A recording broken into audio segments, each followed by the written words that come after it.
हर जग्याए ठाकोर समाजने अन्याय केम? एक नानाમાં નાની બાબત હતી કલાકારોના સન્માનની, તેની અંદર પણ ઠાકોર સમાજના તમામ કલાકારોની બાદબાકી કરેલ છે.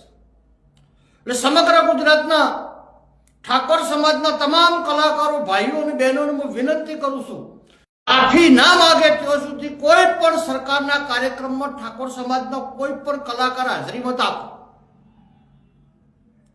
વારંવાર ઠાકોર સમાજનું અપમાન, ઠાકોર સમાજના આગેવાનોનું અપમાન, છેલ્લે ઠાકોર સમાજના કલાકારોનું પણ અપમાન.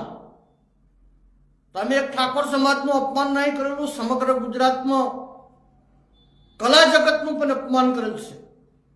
એટલે વર્તમાન સમયની અંદર સમગ્ર ગુજરાતના ઠાકોર સમાજના તમામ કલાકારોને હું વિનંતી કરું છું કે જ્યાં સુધી ગુજરાત સરકાર માફી ના માગે, આપણા પ્રત્યે ભેદભાવ રાખવા બદલ, ત્યાં સુધી સરકારના કોઈ પણ કાર્યક્રમમાં જશો નહીં.